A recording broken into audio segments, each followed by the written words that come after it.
So once you're completely broken, it's nice to have something. It doesn't have to be real. I mean, it's kind of like kids. They wake you up at like 4. They say, I think Santa Claus is in the house. And you want to beat them up, the kids, for having woken you up. But, you know, SPCA and all that stuff. Anyone else? Do you have a religion? I was just told by someone that I knew that they thought it was that I don't have. We'll fix that, don't worry. Yeah. Anyone else? Hello? Griffin. Which philosophers do you base your thoughts on? I'm sorry? Which philosophers do you mainly Like? Which are your favorites?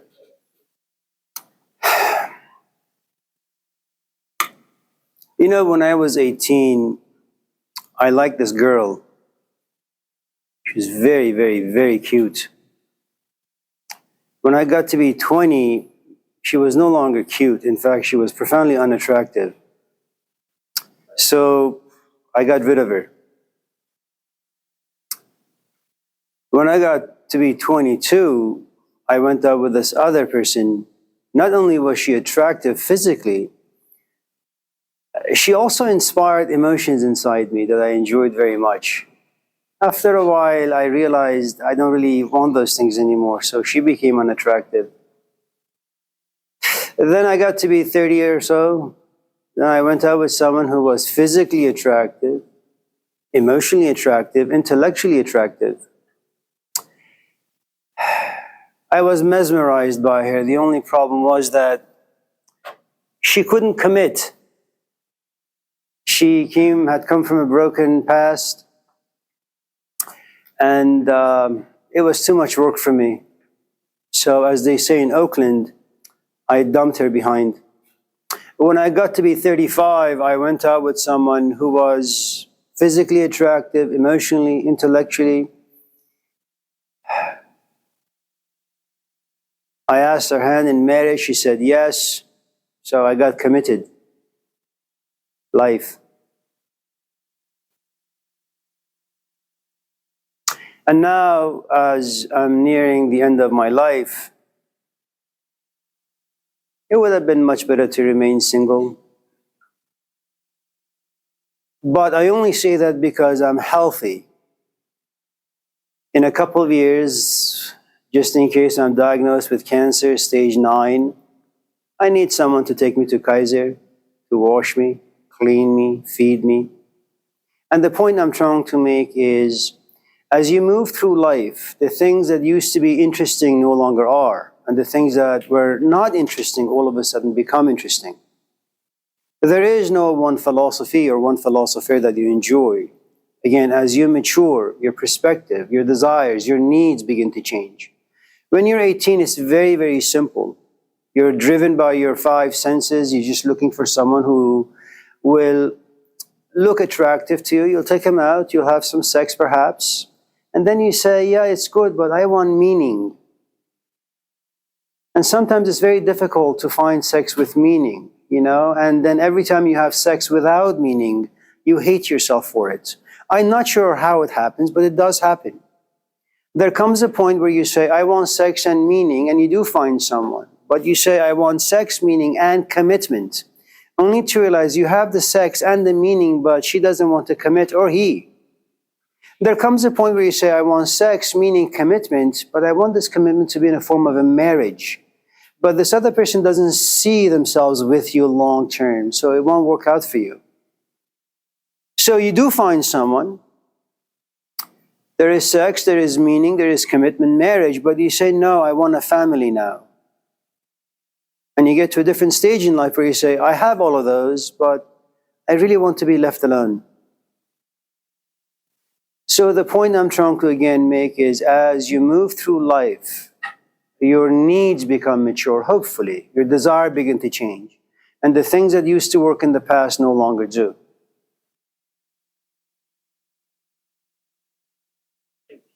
God bless you.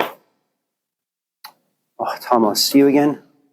I'm just kidding. Go ahead. Do you think sexuality can change over time?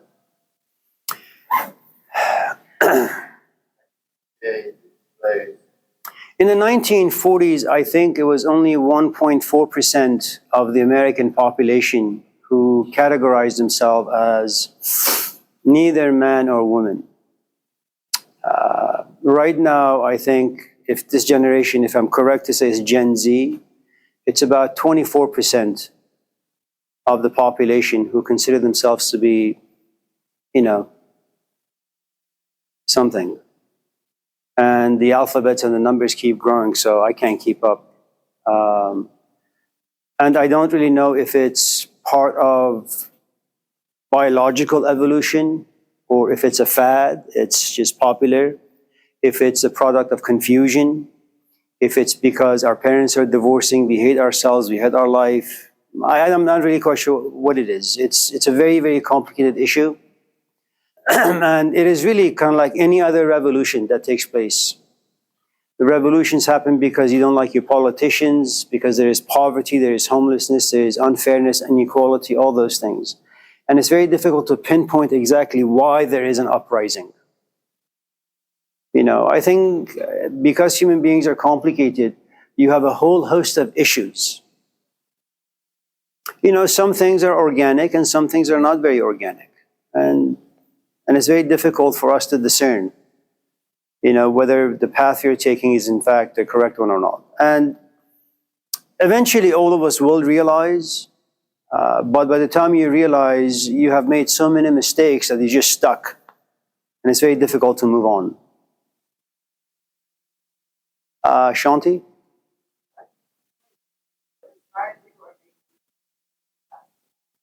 How did you figure out exactly like without the notes, how you asking, or like when you didn't have write something on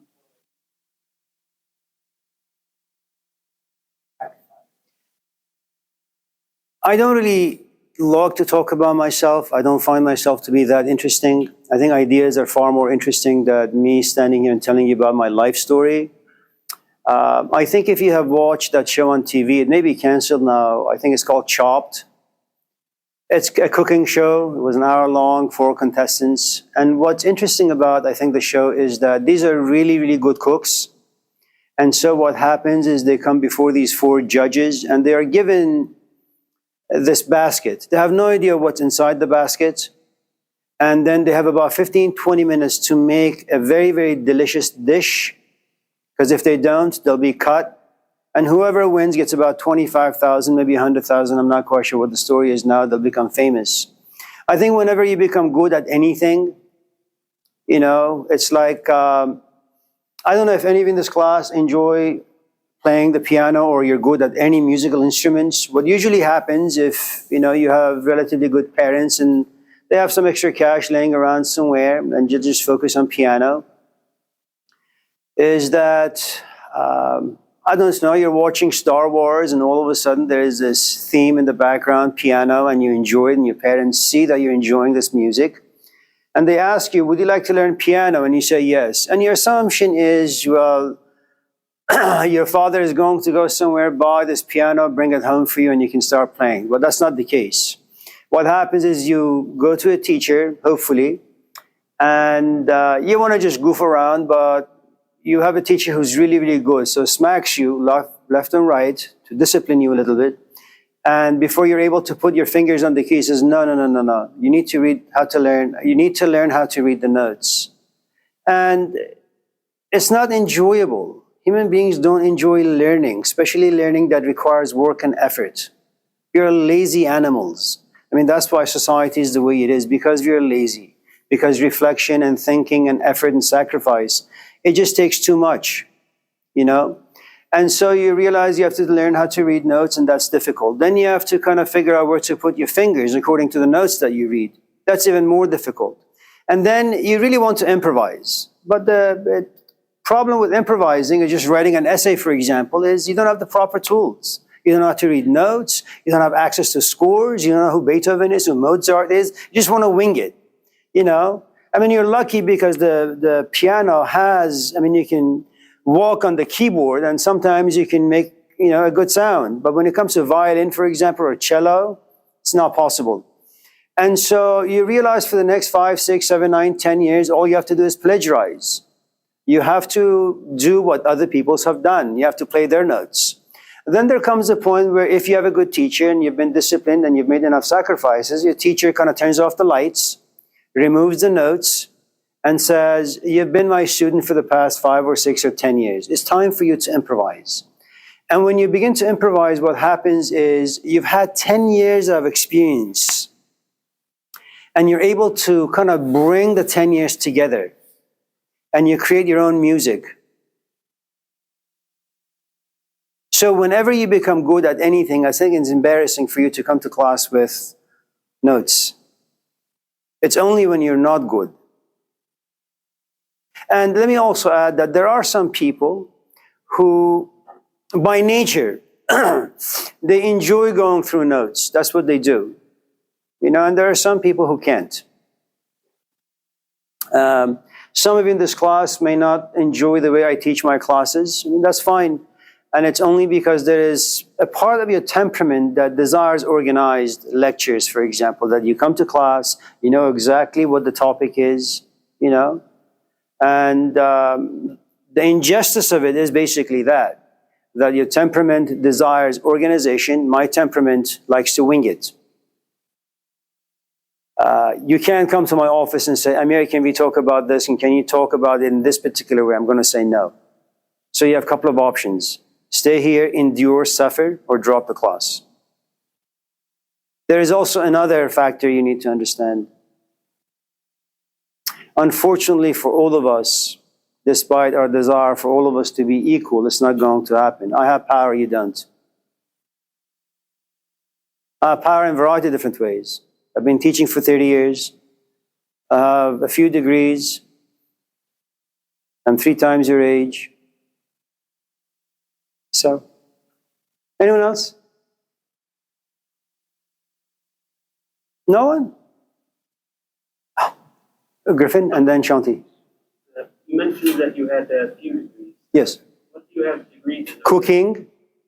I watch TV well. I play video games. I used to play Donkey Kong. I played chess once with Magnus Carlsen. So. Thomas and then Shanti. Yeah. No PlayStation. I don't even know how they work now. Yeah. So I guess how come whenever someone does ask you a question, well, like you start off with a story that's still somehow many. I'm an artist.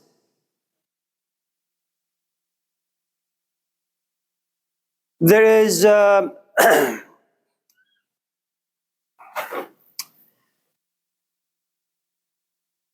you know, when you're young and I don't know, you have a friend who comes to you and says, can I get $10? You say, sure, here's $10. When you have some Asian experience and someone comes to you and says, let's say your kid brother or sisters, can I have $10? You say, well, why do you need the $10? I want to go have ice cream. Oh yeah, ice cream with who? Well, with my friends. Friends? Oh, you have friends? Oh, who are your friends? What they do? Where are you guys going to go? And all of a sudden, something so simple becomes very elaborate. Iran is about 5,000 years old. Egypt is about 5,000. Africa is about 10,000. And one of the things about old cultures that have been around for a long time, is that they don't function linearly. In other words, if you ask me what's 2 plus 2, in an American culture, it's like going to IKEA. You buy a box, there's a pamphlet, you follow it, you get your bookcase all organized.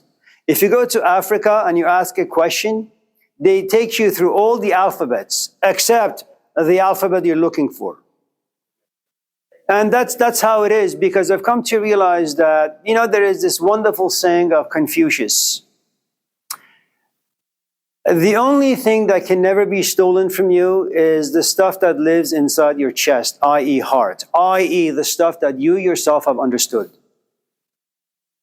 So when you ask a question that, what was Plato's ideas about, say, philosophy? I can tell you a few things about Plato. If you were to ask me, well, what was the life of Malcolm X? I can tell them to you. They're not very, very difficult.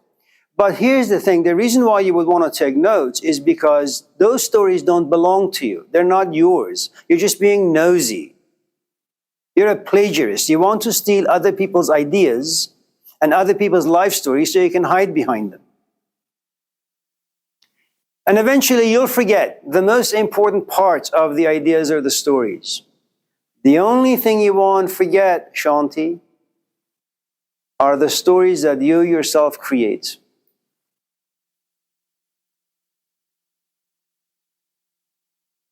And so when you, if any of you in this class ever become interested in dialogues of Plato, for example, Socrates never gives answers. And he says, you know, the stuff you're asking, your answer lives inside the question. You're not understanding your own question. And he keeps asking and asking and asking. And he's a bully, man. And after 2 hours of back and forth, all of a sudden you have the answer. And Socrates looks at you and says, see, I told you. But the truth is, you need someone like Socrates. But to find a Socrates, you need someone who may show some interest in you, would want to spend time with you. You know, that sees that you have potential, that you're not going to run away just in case hard questions come your way. And this day and age is very difficult because everybody feels as if their space is being invaded. Allahu Akbar. Yes. One question. Let me try to think about it before I say. So you were saying about that we're doing plagiarism of ideas, but when you were making the reference about music, you said that we need to do Yes. plagiarism. Yes. We can, with experience, we can Right. learn Right. on Yeah. music. So in this case, with plagiarism, can we do it so we can create our own ideas? There are a couple of things. First, to build anything, you need a foundation. If you want to create a good sense of self, read Karl Marx, read Jesus Christ, read Sigmund Freud. Have a good platform. Once you have all these ideas, it's very much like cooking. You can't just say, I want to cook, and you open the fridge, there is nothing in it. And forgive me, Andy, it's not about you. A couple weeks ago, she had asked that, can I write essays all about myself? It's a great question. And it's a great thing to do, to write about yourself. Okay? But the question is, do you have enough tools? Do you have enough information to write a decent essay? I don't want to know about your father.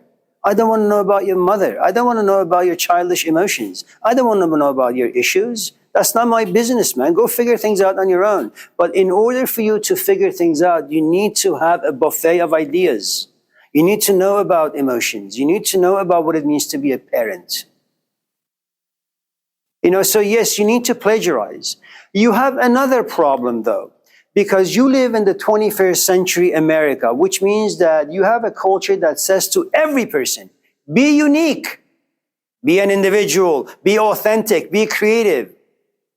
Are you kidding?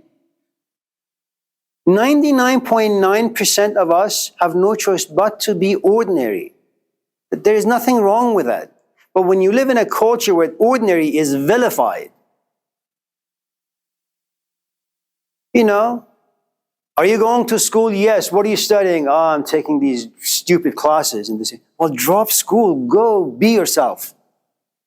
Are you kidding? You're 18 now. You think Ray and I knew that we're going to be 60 soon? Of course not. Blink of an eye, man. Before you know it, you're like 30. What are you going to do with no education, no money, no support system? What, you're going to be homeless? You're going to be medicated? So yes, you need to plagiarize. And you better have good stuff to plagiarize. You know, don't plagiarize being like Snoop Dogg or Eminem or Miley Cyrus. That's stupid.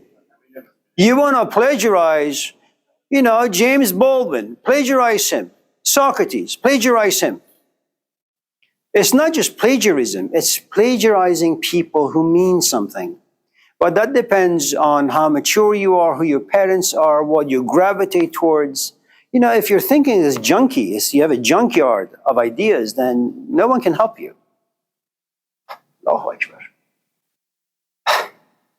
Brandon, yes? I'm sorry? Oh, yeah, of course. Because on the question I left off on Tuesday, Philosophy. yeah, what does philosophy mean to you?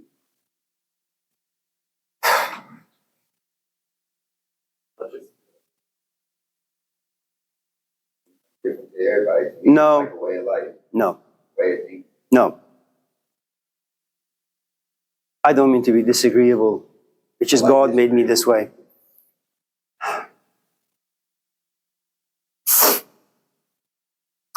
Before we talk about philosophy, let me ask a relatively simple, complicated question. How many of you in this class do not like your parents or parent? We don't need to show your hands, just raise your hand. How many of you have issues? Okay, so half of you, good.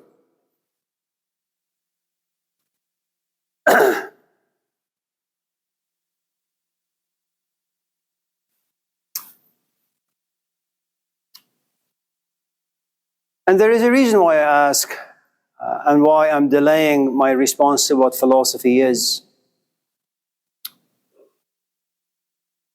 For those of you who enjoy reading history, philosophy was the last subject or the last discipline in the Renaissance time, from maybe the 9th century all the way to about the 15th or so, or 16th. Philosophy would be the last subject that you would be forced to study. Because philosophy was the only tool, as was seen by ancient people, that would bring all the knowledge together.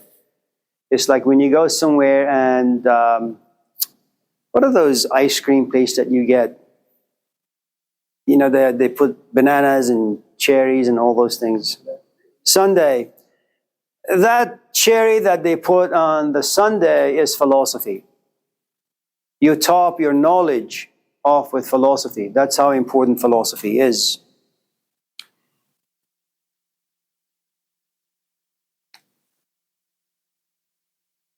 When Christianity came about, they shut down all schools of philosophy because philosophy has a tendency of challenging, examining. And the new religion did not want its tenets, its doctrine, its ideas to be challenged. So they shut down all schools. And just in case you may have some bad blood with Christianity, think of it this way. Imagine someone comes into your life and begins to challenge you, challenge your identity, challenges your sexuality, challenges your belief system. And the truth is, you're not going to embrace this challenge nicely. There's a good chance you're going to resist, maybe even retaliate, become angry, maybe wait for the person to go to the parking lot so you can take care of him. So what Christians did for a long time is no different than what you and I do. There was a guy who owned Baskin-Robbins some years ago, and before he passed away, he gave the business to his son. And it was a $1 billion industry. This kid came to be about 33, 34 and came to realize something really interesting. He doesn't want money. He doesn't want to be involved with things of the world. He just gave the business away and went into the woods. And I suppose he came to a place in life where he realized, as Jesus would say perhaps, that human beings do not live by bread alone. That yes, your stomach is full, but there is something about your emotions. You want something, you're yearning for something. Maybe intellectually you're yearning for something. And you can't go to Safeway to find nourishment. Okay. Before I can tell you what philosophy is, or before I can give you perhaps certain things in philosophy, We need to go all the way back in time to figure out exactly who you are and what your needs are.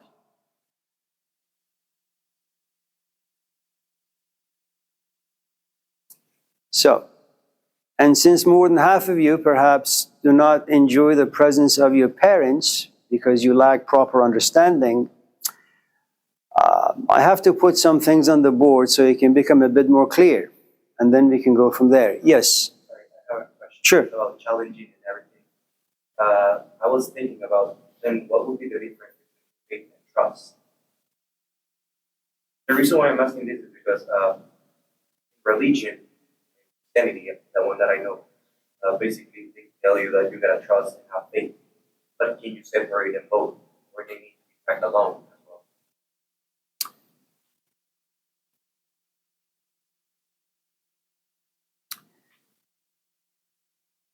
Do you know how doubt comes about? You never begin to doubt the way your car is running if it's running smoothly. But the moment you begin to hear sounds, then caution, fear, doubt overcomes you. And instead of going 90 miles an hour, you drop it down to about 50 or 60. You know, under ordinary circumstances, all of us in this class are saints. We are great people. The moment you're challenged, the moment you're touched, then the stuff that lives inside you come out.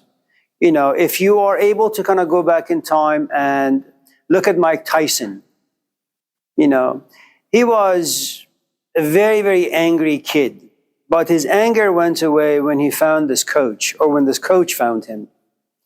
But his anger was so much that no one could go toe-to-toe with him in a ring for more than a minute. And he was the reigning champion, world number 1. And man, he was good for half a decade, 5 or 6 years. But he was violent outside of the ring and inside of the ring. Time passes, and now when you sit back and watch his interviews, he's very eloquent. He's still angry, but he expresses his anger differently. And the point I'm trying to make is this. Because life has a tendency of breaking all of us. When you're broken, you begin to doubt. When you're broken, you begin to lose your faith. Your parents love you, and you love them. But the moment you say, Mom, I'm gay, all of a sudden you see their attitude change. As long as things remain unchallenged, love, faith, trust, calm exist. When you are challenged, then everything falls apart. It's very natural. And then you have to spend a good amount of time trying to figure out what do you want to do with this new environment.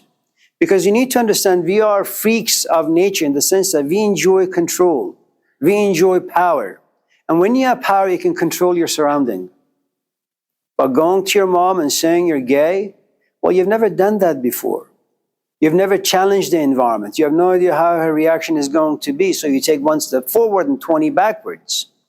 And then you pay close attention to her facial expression, to her language, to her body language. And just in case she's disappointed, man, you can either hate her or you can work to make things up. Or maybe she'll never be ready. No one knows. Okay? Yeah. Why do you think that people better respect the Bible than other people? I'm sorry? Why do you think there's so much respect towards the Bible, the book, better than other people? Like the Bible. Yes. There was a movie long time ago. It's called, I think, Enter the Dragon. You've seen it? Yes. You've never seen Enter the Dragon? Oh, Bruce Lee. You have never seen Enter the Dragon? Are you sure? I can't pass you in this class. I don't. Anyways, you should go see it. I mean, it's maybe not. Maybe you should just watch Ip Man. I don't pay attention to our movie. So there is a guy, Bruce Lee. He was a martial artist. So there's a competition. There is Bruce Lee and there is this guy, I forget what his name is in the movie. And he thinks himself to be really, really good. And people who basically assume too much of themselves are contaminated by pride, hubris, and eventually it'll backfire on them. And so before the fight begins, he takes out this piece of board and punches it, and the board breaks into 1,000 pieces. Bruce Lee, who's been seasoned, cooked by life, by martial arts, looks at this guy and says, boards don't hit back. And the guy doesn't really understand what it means. So they begin to fight, and Bruce Lee basically demolishes him. See, when you talk to a book doesn't talk back to you. When you read a book, what you do is you give commentary to the things that you read. You should watch some of the commentaries made by clan members when they read Genesis. Adam and Eve, it's white Eve and white Adam. So when God breathes his spirit, it's his spirit into white Eve and white Adam. And that's what it is. The book doesn't speak back. It's not very difficult to believe. It's easy to believe, and it's easy to have faith. People, on the other hand, are a different story. People have history. People have identity. People have emotions connected to history and identity. So if you, for example, come to me and say, I'm gay, I say, no, you're straight. I'm gay. No, you're straight. And what's going to happen? Conflict. Why? Because you can hit back. That's why change, working with people, is always difficult. Always difficult. Do you have children? I hope you never do. I don't want to have. I mean, you will eventually, but I hope you never do. No, I really don't want to have. Well, you never know that. You're still very young. But the point I'm trying to make, kids will challenge you. But that's what you did to your mom and dad. You're annoying. I think I will away. Anyone else before we continue? Oh, Allahu Akbar. Yes? So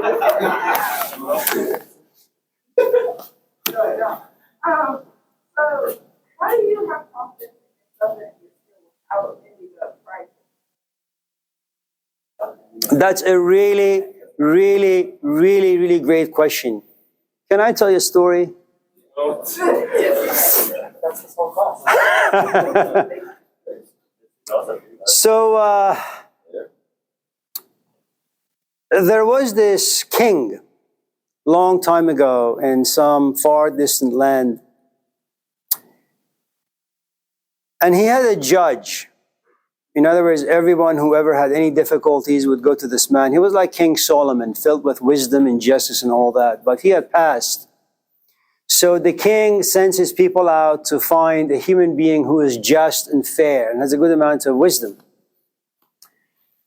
And as the news spreads through the country that, this king is looking for a king, just human being, this news reaches the ears of this fisherman.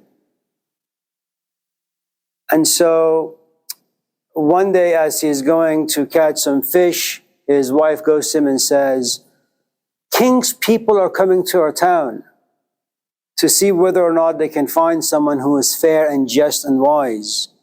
The fisherman quickly goes home, takes a shower, and wears the best outfit he can find. And as he walks and runs into King's people, the King's people are very impressed by him and the way he's dressed. And there's a reason. He's wearing this 3-piece suit worth about $25,000, but he has this fishing net on his shoulder. And these, King's people are a bit curious, intrigued. You have this beautiful suit on. What's the fishing net for? He says, I was a very, very poor fisherman. One day, things got really good. I made lots of money. And I live in a mansion now. I have suits that are over like $50,000 each. But I know what money and power can do to people. It can make them arrogant. So I have this fishing net on my shoulder as a reminder that I was once poor. Now I am rich, but I should never forget my old days of being poor. That'll temper things out, balance things out, right? mercy, justice, power, compassion. And these two people say, oh my God, this is such a good fisherman, i.e., some guy who's rich now. And they go to the king and say, we have found what you've been looking for. A rich man filled with arrogance, but has a tremendous amount of humility. He'll do well. So he gets the job. It's like the Supreme Court, 8 or 9 of them. They can never be fired. So he gets the job. He's walking around town with expensive suit. And he runs into these two people. And they look at him and say, what happened to the fishing net? And he says to them, what use is there for the net once the fish has been caught?